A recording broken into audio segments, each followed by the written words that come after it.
Allô tout le monde, j'espère que vous passez une super belle journée jusqu'à maintenant. Là, il y a eu des choses qui se sont passées dans les dernières semaines, puis j'avais envie de faire un petit retour sur toute la situation en fait qui a entouré ma série sur la diète cétogène. Comme vous avez vu, j'ai fait quand même beaucoup de capsules à ce sujet-là. J'ai travaillé fort sur la série dans l'ensemble. J'ai partagé ma dernière capsule le mercredi passé dans laquelle je vous parlais de la finale, en fait, de comment on s'est senti avec mon chum, qu'est-ce qui s'est passé, donc un espèce de petit retour en fait sur notre expérience de diète de 2 semaines, parce qu'on l'a testé pendant 2 semaines. C'est peut-être pas suffisant selon certains, mais bon, on a fait notre possible dans tout ça. Et là, aujourd'hui, ce que je voulais faire, c'est juste... J'ai marqué peut-être un titre un peu accrocheur, là, mais le but, c'est vraiment de répondre aux commentaires des gens qui se sont sentis peut-être attaqués par mes propos, qui ont eu l'impression que j'avais mal fait mes recherches ou que je n'étais pas la meilleure personne pour parler de ce sujet-là. Ou peu importe, en fait, il y a plusieurs personnes qui se sont senties là, mal par rapport à tout ça, puis ont écrit des commentaires un petit peu, pas méchants nécessairement, mais des commentaires... qui m'ont fait de la peine personnellement parce qu'il y a eu beaucoup d'attaques personnelles à travers les commentaires. Puis c'est ça, je voulais juste aborder certains points avec vous aujourd'hui, revenir sur certains sujets qui n'ont pas nécessairement été abordés clairement, puis aussi répéter l'information suivante. En fait, moi, je suis vraiment tout le temps hyper ouverte aux critiques, aux commentaires, aux idées, aux suggestions, aux recommandations, aux nouvelles sources d'informations aussi, parce que je peux pas tout voir, je peux pas tout lire, je peux pas tout comprendre. Oui, j'ai ma maîtrise en nutrition, donc j'ai fait le baccalauréat, j'ai fait la maîtrise, donc c'est sûr que j'ai des connaissances scientifiques, je peux analyser la littérature, mais je peux pas tout faire parce que je suis une seule personne. Puis une seule personne, ben c'est ça, ça a une limite d'heures dans la journée pour travailler là-dessus, pour faire des recherches. Donc, avec votre aide, c'est peut-être comme ça que je vais réussir justement à améliorer la qualité des vidéos que je partage. Donc, si vous voyez des études ou des projets de recherche ou des livres ou en tout cas des ressources que vous pensez qui pourraient m'intéresser pour peaufiner l'information puis pour pouvoir vous donner des recommandations encore plus parfaites, bien faites-les-moi parvenir. Donc, où je veux en venir avec tout ça, c'est que je vais vous lire certains commentaires qui étaient peut-être un peu plus désagréables, puis je vais juste commenter pour pas me défendre, mais juste pour comme nuancer l'information, juste pour pas que vous pensiez que j'ai pas fait les recherches, tout ça, j'ai fait de mon mieux, je suis pas parfaite, puis des fois il y a des petits trucs qu'on peut ajouter en fonction des idées des gens. Donc ici, j'ai un commentaire en lien avec le livre Code obésité. C'est un livre qui a été écrit par Jason Fung, qui est un médecin qui est spécialiste en néphrologie, je crois.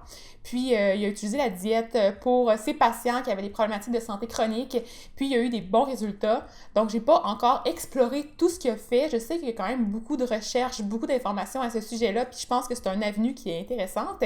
Donc pour les maladies chroniques, bien sûr, le diabète aussi a pu être traité dans certains cas avec la diète cétogène. Mais comme je l'ai répété 1000 fois environ, je pense que la diète devrait jamais être envisagée sans un avis médical, surtout si vous avez un problème de santé comme l'insuffisance rénale chronique ou l'obésité. Donc, dans mon projet de maîtrise, j'ai travaillé avec une population qui était obèse vraiment avancée, donc un état obésité classe 3 généralement, et qui avait besoin de subir une transplantation rénale, donc un changement de rein, en fait, parce que leur rein ne fonctionnait plus suffisamment, parce qu'ils étaient trop obèses, qu'ils avaient souvent du diabète. Puis le diabète, ça entraîne aussi une néphropathie, donc une problématique au niveau des reins. Et tout ça pour dire que c'est une population très, très avancée en termes de situation médicale, et je sais à quel point les petits changements comme ça, les diètes aussi restrictives, c'est pas nécessairement tout le temps la meilleure option, puis il y a beaucoup de paramètres qu'on doit regarder, autant au niveau des prises de laboratoire, des prises de sang, autant au niveau du poids, donc la variation de poids, pour voir qu'elle se fasse trop rapidement. Il y a aussi la situation qui entoure l'hydratation, donc il faut vraiment pas... faut faire attention, il y a beaucoup de risques pour les diabétiques, par exemple, d'avoir des hypoglycémies très, très graves si vous prenez des médicaments ou de l'insuline. Donc, moi, je pense que l'important, c'est vraiment d'aller voir un médecin, de vous assurer d'avoir une situation qui n'est pas problématique ou peut-être qui est problématique et qui pourrait être réglée avec la diète, mais avec un gros suivi et garder un suivi en nutrition en tout temps. Donc, pour la nutrition, je suggère au moins d'avoir rencontré une nutritionniste avant d'envisager l'alimentation, juste pour pouvoir comprendre concrètement à quoi ça ressemble une journée typique de diète cétogène, une vraie de vraie, là. Puis ensuite, vous allez pouvoir comprendre, si vous prenez la décision d'embarquer dans cette situation-là, donc de faire le grand pas pour sauter dans la diète officiellement, parce que là, vous ne pouvez plus sortir. Quand vous rentrez dedans, il faut le faire à 100%. Il faut être dévoué, ça c'est certain. Donc si vous le faites, moi je pense que ça prend aussi un suivi, soit une fois par semaine, soit une fois par 2 semaines, ou peut-être au mois, mais au moins un suivi assez constant pour pouvoir être certain de ne pas avoir de carence, de ne pas oublier de nutriments, de ne pas avoir une alimentation qui est trop monotone, qui est trop restrictive, qui est stressante. Au niveau psychologique aussi, ça fera peut-être un soutien. Donc, allez voir dans toutes les facettes de la médecine, la pharmacie, la nutrition, tous les spécialistes qui peuvent vous aider, allez les voir parce que je pense que ce type de diète-là, c'est vraiment, vraiment très risqué à mon avis. Aussi en lien avec le commentaire dans lequel on me proposait de lire le livre sur l'obésité de Jason Fung, j'avais commenté que j'avais pas validé, mais que j'avais reçu quelques commentaires comme quoi ce livre est un peu mal nuancé. Puis j'avais écrit « Il faudrait que je le lise pour confirmer parce que je sais pas ». Et il y a une personne qui a répondu « Certains sont rapides en affaires, donc tu n'as pas lu le livre, mais tu as reçu quelques commentaires et donc tu te permets de juger. N'est-ce pas un peu hâtif? C'est un excellent livre, bien conçu. » Puis en passant, c'est ce livre, C-E et non ce livre, S-E. Je m'excuse premièrement pour la faute de français. J'ai vraiment tendance à faire des fautes. Je m'en excuse. C'est vraiment mon style, mais en même temps, je pense que vous avez quand même compris le principe, donc ce que je voulais exprimer par rapport à ça. Puis j'ai aussi rajouté qu'il faudrait que j'en lise plus parce que oui, c'était hâtif comme propos, je vous l'avoue aussi. J'ai des fois tendance à avoir des commentaires des gens, puis je me fie un peu sur ça pour avoir une vibe sur les livres avant de les lire parce que j'ai pas le temps de les lire au complet. Mais je vous avoue qu'il faudrait que je le lise, il faudrait que je me penche sur la question un peu plus pour pouvoir vous donner un avis encore plus concret sur tout ça. Ici, j'avais un commentaire qui disait « J'adore l'alimentation cétogène et je suis ni diabétique ni épileptique. 14 jours, c'est pas suffisant pour en connaître les bénéfices. Je mange ce que j'aime, sauf les mauvais glucides et sucres pas nécessaires à la vie. Je choisis mes glucides. Vous n'avez pas assez investigué sur le sujet, j'imagine. Petit bonhomme wink, là, petit bonhomme avec un petit clin d'œil. Je ne manque pas de fibres, au contraire, j'en consomme plus. Aucune carence, point d'exclamation. Et maintenant, une bien meilleure santé.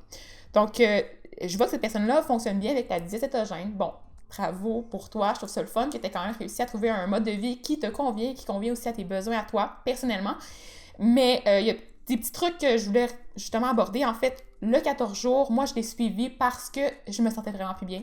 À 14 jours, j'ai vraiment eu des problèmes physiques, comme je l'ai dit dans mon direct que j'ai fait sur Facebook, mais j'ai aussi eu des problèmes psychologiques.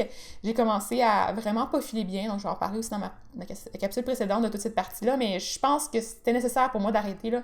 Je pense que c'était vraiment risqué et dangereux, donc j'ai arrêté à 14 jours, même si je sais très bien que normalement, pour pouvoir avoir les effets bénéfiques, il faut quand même attendre un peu plus longtemps, là. C'est pas parfait mon affaire. Un jour, peut-être que je la réessayerai, puis, mais je pense pas. Pour de vrai, je pense pas que ça vaut la peine dans mon cas. Si vous la testez, si vous avez du plaisir, si ça fonctionne bien pour vous, faites-le pour plus longtemps si vous voulez vraiment avoir les bénéfices, mais moi, ça fonctionnait vraiment pas très bien. Pour ce qui est de je choisis mes glucides, oui, c'est vraiment super cool. Donc, choisir des aliments qui sont riches en glucides complexes, mais en même temps, tu peux pas en manger beaucoup, donc c'est sûr que c'est ça, c'est un peu limité. Essayez de prendre des aliments qui sont riches en fibres alimentaires, parce que comme elle dit, elle manquait pas de fibres, elle en consomme même plus, mais ça, je sais pas comment tu fais si à l'avance, moi en tout cas, je consommais vraiment beaucoup de légumes. Donc avant de faire le programme, la diète, j'avais des assiettes remplies de légumes verts, remplies de légumes colorés, remplies de fibres que j'ajoutais. Mais là, comme ça contenait des glucides, j'étais limitée. Donc moi, vraiment personnellement, selon moi, ce que j'ai calculé, j'ai réduit minimalement de moitié quasiment mes apports en fibres. Il y a des journées que j'avais vraiment de la misère à en manger parce que j'avais mangé quelque chose de riche en glucides mais qui contenait pas assez de fibres. J'avais tout gaspillé mes glucides dans ça. Puis là, j'étais comme « Oh mon Dieu, je peux plus remanger d'autres fibres qui étaient contenues dans des aliments qui contiennent aussi des glucides. » Donc, il n'y a pas vraiment d'aliments, à part le psyllium peut-être, là, que je mangeais de temps en temps qui contiennent juste des fibres. Il y a des graines de lin aussi que j'utilisais parce que c'est le fun, parce que les glucides nets sont quand même assez bas. Parce que oui, c'est riche en glucides totaux, mais il y a quand même aussi beaucoup de fibres, donc on va déduire les fibres aux glucides totaux pour arriver aux glucides nets, ce qui veut dire qu'il n'y a pas beaucoup de glucides nets, puis il y a beaucoup de fibres. Fait que c'est quand même le fun, mais c'est ça. Je sais pas comment t'as fait. T'as des trucs à me donner, ce serait le fun, parce que peut-être qu'il y a des gens qui veulent le tester puis le faire, mais moi, ça a vraiment pas marché, puis c'est ça. J'étais pas très heureuse au niveau intestinal, c'était pas top non plus à ce sujet-là. Et là, on me dit que j'ai pas assez investigué sur le sujet, j'imagine. Ça se peut. Donc, laissez-moi vos références. Ça se peut que j'ai pas été assez en profondeur dans ces avenues-là du sujet. Fait que je suis ouverte aux suggestions. Ici, j'avoue que j'avais peut-être fait une petite pique en lien avec le fait que je trouvais ça triste parce que je pouvais pas manger de carottes puis que c'est un légume que j'aime beaucoup personnellement. Donc, vous savez à quel point je suis fan des carottes, là, même que je venais avec les pommes de main orange tellement que j'en mangeais.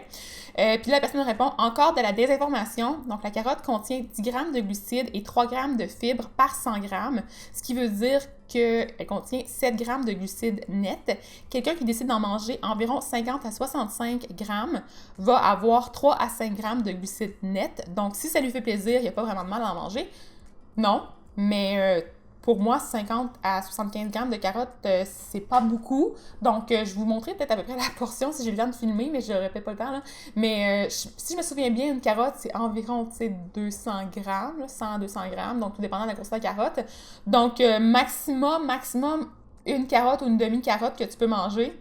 Mais moi, j'avais tendance à manger genre 2-3 carottes de suite. J'avoue que c'est peut-être pas si sain de faire ça, là. Il y a comme une limite à toutes des carottes, là. Mais moi, j'aime ça. Fait que des fois, ça arrivait, j'avais une petite collation, j'avais une petite tringale, puis je mangeais des carottes comme ça, puis avec une trempette avec du yogourt grec, là. J'étais bien heureuse. Mais là, je pouvais plus. Puis même les céleris, à un moment, je pouvais plus ou moins parce que j'abusais vraiment, là. J'avais le goût d'en manger genre vraiment beaucoup. Puis au final, les grammes de glucides s'accumulent. Donc, c'est ça, il faut tout compter. Puis moi, je trouvais ça un peu lourd de compter mes légumes. Là. J'aime ça d'en manger à volonté. Fait que, en tout cas, moi, psychologiquement, ça m'a quand même aussi un petit peu bloqué. Ici, on a un commentaire comme quoi la personne faisait la diète cétogène depuis le 15 janvier et qu'elle est présentement à 20 livres de perdu. Donc, c'est un peu restrictif au côté des glucides, mais elle va faire des desserts maison quand elle en a envie avec de l'érythritol. Donc, elle a plusieurs recettes. Je pense qu'elle cuisine quand même assez fréquemment. Mais en même temps, remplacer pour moi le sucre par des sucres alcool comme l'érythritol ou remplacer par du stevia, c'est aussi pas nécessairement la meilleure option du monde, à mon avis, parce qu'on n'est pas encore certain des effets de ces sucres-là sur notre corps non plus. Donc, des fois, remplacer un élément qu'on sait qui n'est pas nécessairement santé, donc les sucres simples, c'est pas santé, là, c'est pas bon pour nous, mais remplacer par un autre additif qui n'est pas encore là si certifié pour avoir des bons bénéfices sur notre santé, je sais pas. Je sais pas à quel point c'est une bonne idée. Puis au niveau psychologique, je trouve vraiment que le goût du stevia et le goût de l'érythritol, c'est pas la même chose du tout que le goût du sucre classique. C'est pas nécessairement au niveau du goût quand tu le manges, par exemple dans du yogourt ou peu importe. C'est vraiment quand tu le cuisines, au niveau de la caramélisation, du sentiment que le gâteau est plus moelleux, tout ça, ben c'est plus là avec le stevia, c'est plus là avec l'érythritol. Fait que pour moi, ça me satisfaisait pas. J'ai fait des petits mock cakes avec ça, puis j'avais toujours l'impression qu'il manquait un petit quelque chose. Ici, j'avais un commentaire comme quoi la personne avait suivi l'alimentation cétogène et qu'elle ne s'était jamais sentie à part socialement. Au contraire, je mange plein de légumes, protéines, comme la paume de sa main, des bons lipides et je mange beaucoup mieux qu'avant. À la maison, évidemment, il faut mettre un peu de cœur, préparer soi-même les repas, il faut cuisiner. Je cuisine mes bagels, pain, pâté, croûte à pizza, biscottes, dessert. Tout est fait à la maison à base de farine d'amande, de farine de noix de coco, de lin et de chanvre. Et malheureusement, vous donnez de mauvaises informations. Donc, oui, cuisiner, c'est super bon. Ça, c'est quand même vraiment positif, mais je pense qu'il ne faut pas être en diète cétogène nécessairement pour cuisiner. Puis au contraire, il y a certaines personnes qui vont tester la diète, puis qui vont pas être habituées à cuisiner autant, puis qui vont se ramasser comme mon chum, c'était un bon exemple, à tout le temps manger la même chose, puis manger des grosses platées de viande parce que c'était juste plus simple pour lui, puis il n'y avait pas à calculer.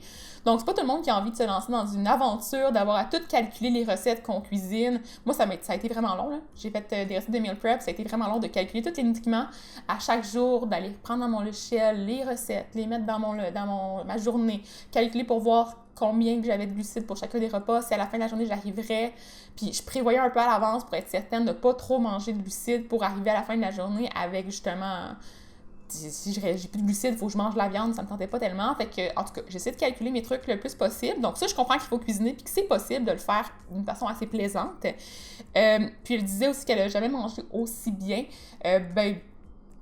je sais pas si tu mangeais plus transformé avant, peut-être plus de restauration. Je sais que les gens ont tendance à faire ça aussi, passer d'un mode de vie un peu plus traditionnel nord-américain avec beaucoup d'alimentation de malbouffe, d'alimentation un peu transformée et de manger plus santé, donc avec des aliments plus de base en testant la diète cétogène. C'est normal, dans ce temps-là, on cuisine plus, tout ça, on a plus de bénéfices, c'est classique, c'est normal. Donc, je sais pas, j'aimerais savoir un petit éclaircissement à ce sujet-là. Est-ce que tu cuisinais aussi beaucoup avant ou tu as commencé à cuisiner avec la venue de la diète? Peut-être que ça peut faire le changement aussi. Ici, la personne dit « Je n'utilise presque aucune app et je ne calcule rien à la lettre, que ce soit en lipides, en protéines, mais un peu plus en glucides parce qu'elle fait attention de ne pas dépasser le 20 grammes qu'elle calcule mentalement et elle y va approximativement. Je sais que la recette n'est pas gagnante pour tous, mais personnellement, j'ai plus de troubles alimentaires depuis alors qu'elle a longtemps souffert d'hyperphagie. Je parle pour mon expérience, mais Keto m'a aidé à me sortir de tout ça et je n'ai plus envie de m'empiffrer. Je ne m'isole pas, je fais des choix judicieux au resto, puis il y a des remplacements pour plein d'aliments interdits, donc tout cela se fait comme avant. Donc, on peut faire du pain keto, des pâtes keto, du riz de chou-fleur, etc., etc. Pour ceux qui peuvent faire des carences facilement, il y a des vitamines de type magnésium, potassium et tout ça. Je sais que votre travail vous amène à respecter les groupes alimentaires, mais je trouve que votre vidéo comportait plusieurs faussetés. Mais bon, ceci est l'avis de ceux qui ont adopté ce mode de s'alimenter. Nous comprenons pas vraiment pourquoi tu viens à ces conclusions quand il faut l'avoir fait plusieurs mois pour comprendre. Mais bon, donc avec tout respect. Donc je trouve ça super gentil comme commentaire parce que je vois que tu étais super respectueuse aussi puis tu as partagé ton avis. Vraiment, j'apprécie vraiment beaucoup.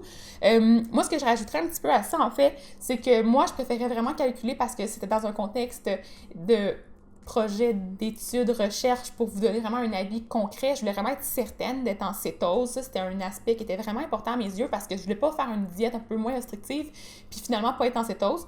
C'était moins pertinent pour moi. Moi, je voulais vraiment être dans le vrai contexte là, pendant les 2 semaines le plus possible. Donc, j'aurais pas pu calculer mentalement parce que je sais très bien que je connais pas les grammes de glucides dans une branche de céleri. Je connais pas les grammes de glucides dans même les fromages qui étaient marqués 0 sur l'étiquette. Parfois, il y avait quand même 0,0 quelque chose, 1, puis finalement, ça finissait par s'accumuler parce que j'en mange des grosses quantités. Fait que là, je préférais vraiment y aller précisément à ce moment-là. Fait que c'est peut-être ça qui m'a rendue un peu plus folle au niveau psychologique. Donc, pour moi, justement, j'ai des tendances un petit peu à l'hyperphagie, à la boulimie, tout ça. Puis, moi, c'est l'inverse que ça a fait. Donc, je sais pas qu'est-ce qui s'est passé, pourquoi est-ce que toi, tu t'es senti mieux. Peut-être que dans un contexte de restriction comme ça, tu te dis, je peux juste pas en manger, fait que je vais pas tomber dans la première bouchée qui entraîne les autres bouchées. Donc, peut-être que ça l'a aidé à ce niveau-là. Mais moi, personnellement, ça m'a comme justement pas aidé parce que quand je commençais à manger un aliment puis qui n'était pas interdit, je le mangeais en quantité astronomique. Puis parfois, je me sentais coupable parce que je me disais, oh mon Dieu, j'ai peut-être accumulé les grammes, j'ai peut-être dépassé mes glucides en ayant mangé autant. Puis, en tout cas, c'est ça, hein, on vire un petit peu fou avec ce genre de diète-là, à mon avis. Pour ce qui est du resto, il y a plusieurs personnes qui m'ont dit aller manger au resto sans problème. Mais moi, psychologiquement, si vous me dites qu'il faut que je mange une pièce de viande avec du beurre, puis un petit peu de légumes, parce qu'on peut pas manger une grosse salade. On peut manger de la salade, mais pas en si grosse quantité que ça, considérant le fait qu'on peut pas dépasser les 25 grammes de glucides, fait que ça va vite quand même. Puis au restaurant, on calcule un peu plus largement, donc je pense que je ferai attention, là, je prendrai pas une trop grosse salade juste pour pas dépasser. Fait que je serais comme sûrement bien restrictive. J'aurais pas de plaisir parce que j'aime pas l'idée de manger de la viande. C'est encore là un principe au niveau éthique, un principe aussi en lien avec l'écologie, en lien avec tout ce qui est notre planète. Faire attention à tout ça. Donc, c'est ça. Pour le restaurant, moi, je me sentirais vraiment mal de voir aussi quelqu'un qui a une pizza devant moi ou un plat de pâtes. Même si j'aime pas les pâtes, je pense que j'aurais des cravings pour les pâtes si je pouvais pas en manger puis que je voyais ça devant moi, là. Puis un burger aussi avec le pain, le brioché, là. J'aurais vraiment de la misère. Ou un dessert, là. J'aurais de la misère, je capoterais, fait que j'irais juste pour restaurant. C'est ça qui est arrivé dans mon contexte de diète. Et le dernier commentaire que je vais aborder aujourd'hui, c'est celui-ci. Donc, 14 jours, c'est une farce. Si tu avais été un peu plus patiente, tu aurais vu les bienfaits de ce mode de vie, mais à quoi bon suggérer à ses clients une diète santé? Parce qu'honnêtement, dans tes posts, ce n'est pas toujours de l'alimentation saine que tu suggères, et comme bien d'autres nutritionnistes. Celui-là, il me fait un peu de peine, je peux pas vous le nier. J'ai comme l'impression que la personne ne me connaît pas nécessairement non plus, ou qu'elle a vu quelques-unes de mes partages, quelqu'un de mes partages en fait sur ma page. Puis tu sais, je vous partage des trucs en lien avec le fait que je mange une alimentation très très variée, comprenant des petites folies, des petites gâteries. Ça fait partie de ma philosophie alimentaire. Donc moi, je trouve ça important de pas être restrictif parce que plus qu'on a de restrictions, à mon avis, plus qu'on entraîne des risques de troubles alimentaires. Puis ça, c'est quand même bien démontré. Donc, c'est pour ça que moi, je veux pas avoir une alimentation très stricte, puis c'est ce que je prône à travers ma page. Puis, comme il y a d'autres nutritionnistes, j'ai comme l'impression qu'il y a comme une espèce d'opinion déjà basée sur la nutritionniste classique qui suit les guidelines du GAC, du Guide alimentaire canadien, puis c'est pas ça que je fais du tout. Donc, je suis ouverte à la critique, à la suggestion, aux nouvelles tendances, si c'est fonctionnel, si c'est prouvé. Mais dans ce cas-ci, je pense que c'est pas suffisamment prouvé pour toutes les populations pour le recommander à monsieur et madame tout le monde. Donc, c'est seulement ça mon avis. Puis 14 jours, c'est une farce, on l'a dit là, regarde, j'ai fait de mon mieux, c'était mon possible. Puis c'est ça, ça arrive dans la vie qu'on peut pas pousser notre corps aux limites ou jusqu'à ce qu'on se rende vraiment complètement malade. C'était mon objectif de continuer au moins 14 jours, même si j'avais les kétorages, que je me sentais vraiment pas bien. Mais c'est ça, j'ai pas été capable, puis on dirait qu'il y a comme une petite tendance à penser que je suis biaisée, puis que mon but c'est de rendre les gens malades pour pouvoir les avoir dans ma clinique, mais je sais pas si vous le savez, mais je fais 0 clinique, non? J'ai 0 argent de tout ce que je fais en ce moment. Là. La seule argent que j'ai, c'est les collaborations avec les marques. Encore une chose que je trouve un terrain glissant, je l'ai dit plusieurs fois, j'aimerais ça en faire de moins en moins. Mais autrement, je fais pas de consultation, donc j'ai pas de profit à engraisser les gens, à les rendre malades, puis après ça, aller voir en clinique. Non, ça marche pas pour moi. C'est pas quelque chose qui fonctionne, puis je pense pas qu'il y a des professionnels de la santé qui font ça. Là. En tout cas, il y a bien des gens qui pensent que c'est ça, là, qu'on a de l'argent des grosses compagnies, là, les big pharma et tout, là, mais non, c'est pas mon but de rendre les gens malades. Mon but, c'est d'aider le plus possible. Donc, je conclue la capsule là-dessus. J'espère que ça vous a quand même aidé à comprendre. Je sais que c'est pas tout le monde qui voulait que j'aborde ce sujet-là. J'avais pas beaucoup de contenu pour les prochaines semaines. J'avais envie de prendre ça un peu plus mollo. J'ai quand même beaucoup de choses à préparer, mais je vais prendre quand même le temps de me ressaisir. Donc, j'ai commencé à penser aux prochaines diètes et il y en a une qui est revenue plusieurs fois. Donc, la diète de Beachbody. Donc, si vous avez envie que je la teste, que j'en parle, mettez-moi un pouce en l'air. N'oubliez pas donc de partager la vidéo, de commenter aussi pour me dire si vous avez des commentaires par rapport à tout ça, des commentaires par rapport à Beachbody aussi.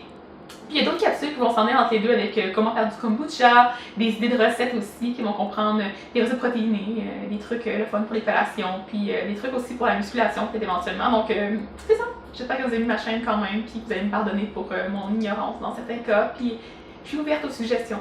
Fait que bonne fin de journée. Bye!